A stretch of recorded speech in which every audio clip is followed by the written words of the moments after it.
Oh, Hare Krishna. Everybody able to hear me? Yes, Prabhuji. Okay, I was on mute. Let's start the class. Yachakshuresha savita sakalagrahanam raja samasta suramurtirashesha tejaha yasya gnaya brahmati samvrita kala chakro govindamadi purusham tamaham bhajami. Would anybody like to read the shloka? Can I read, Prabhuji? Yes, please. यच्चक्षुरेश सविता सकलग्रहाणां राजा समस्तसुरमूर्तिरशेष तेजा यस् यज्ञभ्रमति संवृतकालचक्रो गोविन्दमादिपुरुषं तमहं भजामि. Hare Krishna. Thank you.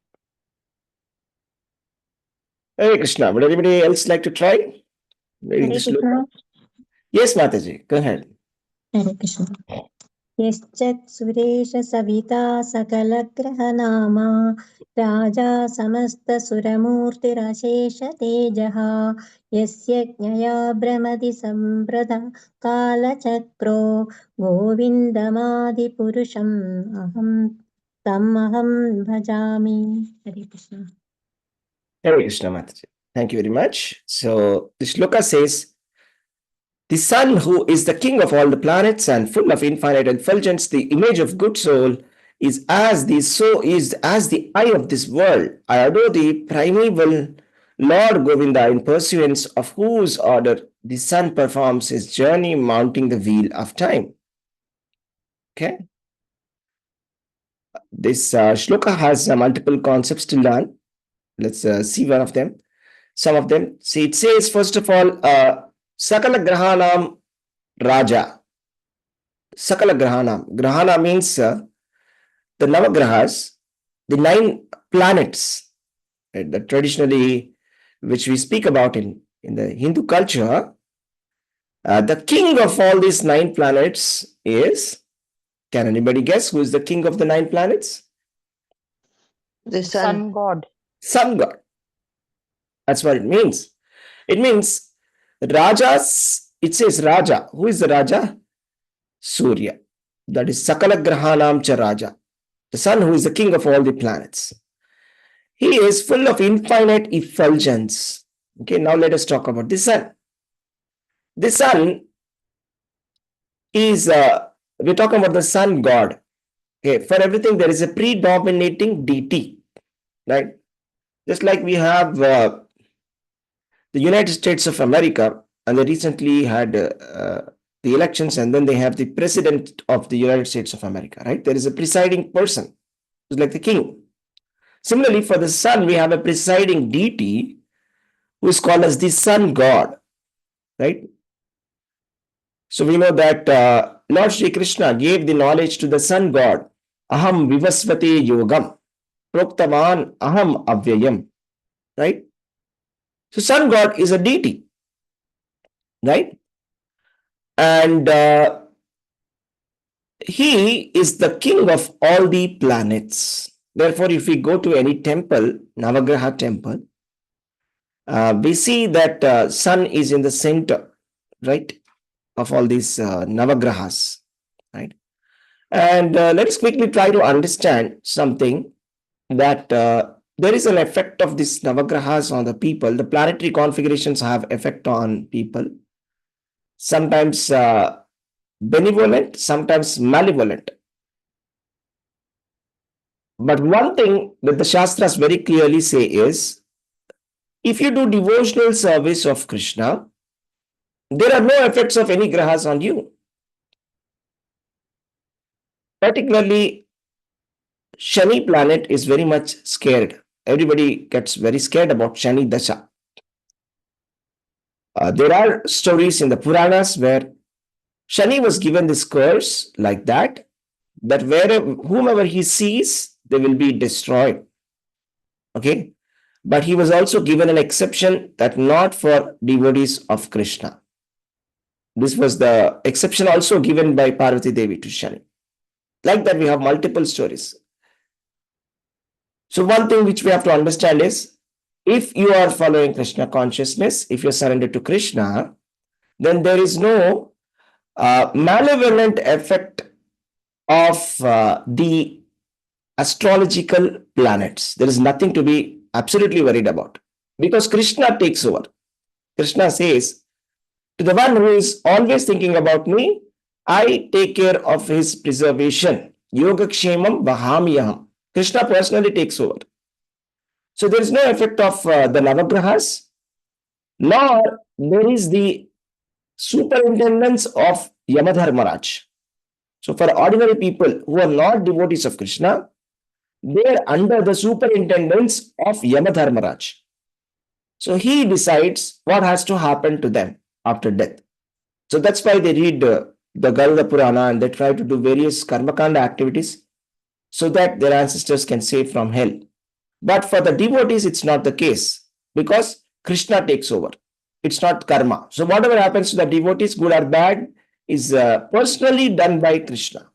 It's no longer by any demigods or anybody for that matter. So once Prabhupada was asked, can we counteract Rahu? Because I've heard that Rahu is very, very dangerous planet, right?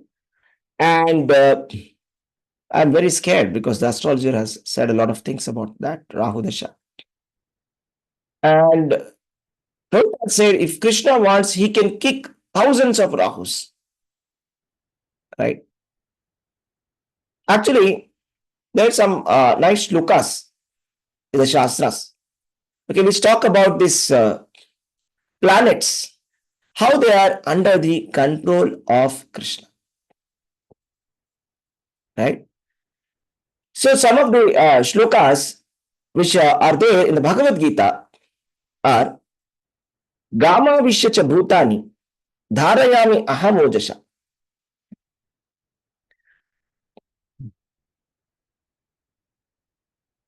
So Gama Vishyacha Bhutani Dharayami Aham Ojasha. That means Gam means earth. Avishya means permeating. Cha Bhutani means all the living entities. Means earth and all the other planets. Gama Vishyata means all the planetary systems, right? So this is the verse number 15.13 in Bhagavad Gita. Okay. So what this basically means is that all the planetary systems, they are standing because of Krishna. Krishna says, I enter into each planet and by my energy they stay in the orbit.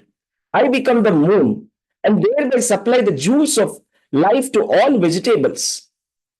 It is Krishna's energy that is there within each of the demigods, including the Navagrahas. So for a person who is completely Krishna conscious, it is like you are worshipping the source of the energy of the Navagrahas. So when you are worshipping the source of energy of the Navagrahas, automatically the Navagrahas are pacified and there is nothing. There is no malevolent side effects of any kind of Navagrahas on the devotees. That we should be very clear, right?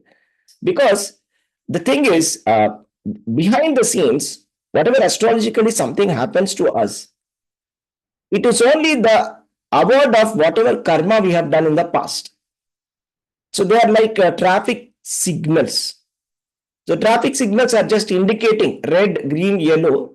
That means these configurations are changing just to indicate our karma. That's it. It's not that they are doing something. They're trying to just punish us for our previous karma or give us some good things.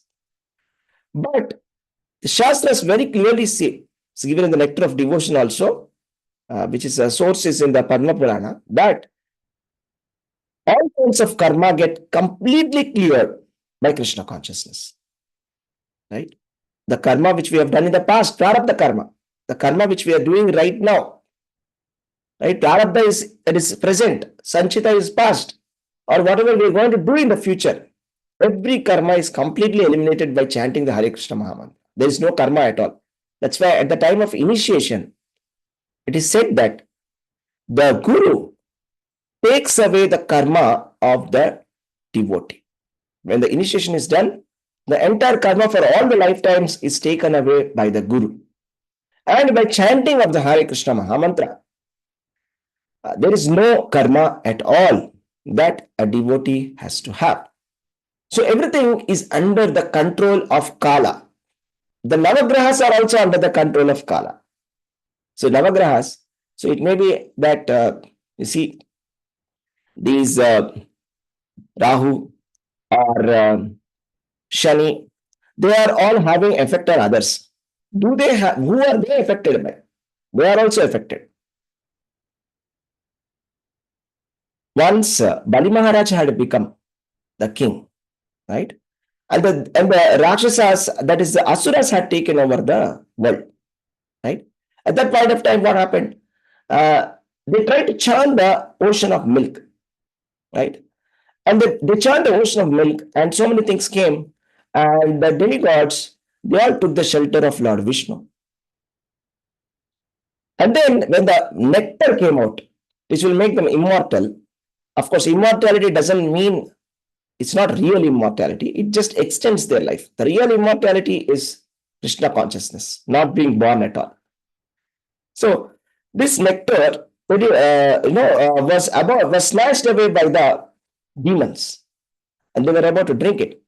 Then the Lord came in the form of Jagan Mohini, Mohini avatar, a very, very beautiful lady form. And all the demons were very, very attracted. And whatever she said, they were ready to follow. And she very charmingly said that, yeah, just wait, let me distribute it to the Devtas. And then she distributed away all the nectar to the Devtas. And in that queue came this Rahu Ketu. He was a demon. And somehow he gulped that nectar. And Lord Vishnu realized that, and he sent the Sudarshana and he cut him into two pieces. It became Rahu and Ketu. Right? So that is one example how the Navagrahas are also suffering in the material world, and they have to be protected by Vishnu. Another example is Ravana. Ravana, we all know, his past story is that Ravana and Kumbhakarna, they are Jaya Vijaya from Vaikuntha. They were cursed by Sanaka Sanandana that they will be as demons for 3 births, and therefore they were here. And this Ravana, when he was a demon in this material world, he was very, very powerful. And he was very, very strongly exploiting all the Devatas. And he had the Navagrahas as his stepping stones. So he used to step on each of them. And then he used to climb on his Simhasana. That was the position of the Navagrahas. So then Lord Ramachandra had to come and then save them from the exploitation of Ravana. So everybody is under the control of Kala, time, including the demigods and including the Navagrahas. And that time, Kala Chakra, it's called Kala Chakra. If you remember in the Mahabharata serial, B.R. Chopra serial, they used to show, Main Kal Hoon, I am the time, right? And the time is to narrate that I am narrating. But who is the source of the time, right? Let us see that. If you see this, this is a sun god, and we have all the Navagrahas, right? Navagrahas of the sun. And it is said that this sun and moon are the eyes of Lord Krishna. That is Lord Krishna's material form, that is Virat Rupa. The sun and moon are the eyes of Lord Krishna. Right?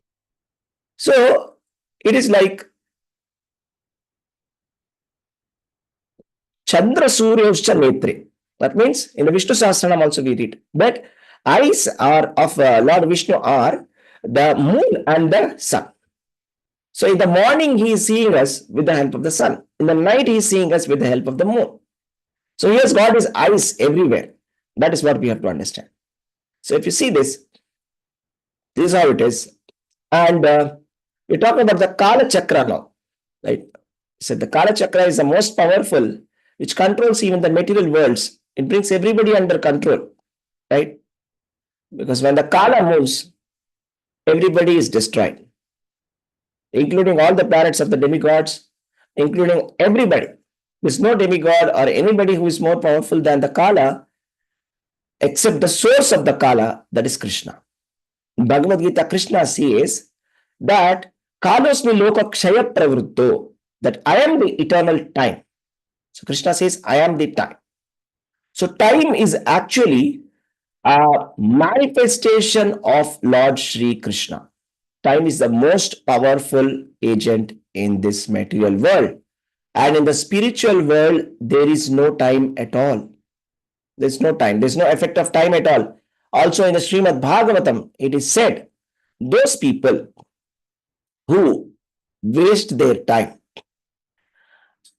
in not hearing about Krishna, in not hearing about the topics of Srimad Bhagavatam, for them, the sun god will reduce their lifespan by 1 day. Every single day, their lifespan is reducing. That means they are going closer towards death. But for the devotees, it is not the case. And it is also said that if you go to the state of samadhi, that is full Krishna consciousness, there is no effect of time at all. So when devotees die, it is not a death. They are going back to Godhead. But a normal person dies who is not a devotee, it is really a death because they are going to be born again. So that's why it is a very unfortunate situation, because they have to be born again. This is Kala Chakra. The Kala is very, very strict. It does not see who is ready, who is not ready. For example, it doesn't ask, are you ready for dying now? Can I come? Are you mentally, physically prepared? I'll give you some time, get ready. No, just comes. It's very, very strong, right? Even Bhishma Pitamaha, when he was on his deathbed, right, on the bed of arrows, when he sees the Pandavas after their victory, first of all, he starts lamenting. He says that, how is it possible that you people have undergone so many difficulties despite of taking the shelter of dharma? This is all the effect of Kala, the time, the supreme time, the inevitable time, which cannot be checked by anybody. This Kala Chakra is controlled by Krishna. Let us see that. Here it says, Yasyagneya Brahmati Sambrita Kala Chakro. That means, by whose instructions the Kala Chakra moves. The Kala Chakra, the symbolic representation is the Sudarshana Chakra. Sudarshana, which is there in Lord's hands, is the Kala Chakra. It is the representation of Kala. Nobody can check Kala. And it is Yasyagneya Brahmati Sambrita Kala Chakro. It is by the instructions of the Lord Krishna that the wheel of the time is moving. It is because of the fear of Krishna that the sun is rising and sun is setting. It's because of the fear of Krishna that the 9 planets are doing their work. And all the planets are there in their place because of the energy of Krishna. So the ultimate source is Krishna, and even the sun god, who is the king of all this Navagrahas, his light is coming from Krishna. Krishna said, Prabhasme Shashi Surya Yoho. Multiple times he has said that the effulgence of the sun is coming from me. It is my energy. So that we have seen, there is an impersonal light, there is an impersonal Brahman. That is, we see a light here. Yeah. The effulgence which is coming from Krishna's body is called Brahma Jyoti, right? It is equivalent of some millions and millions of suns.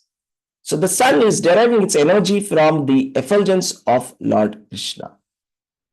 So that means that even sun is actually taking energy from Krishna. And we also know that Bhagavad Gita was given by Lord Krishna to the sun god. Aham vivasvate yogam proktavan aham avyayam.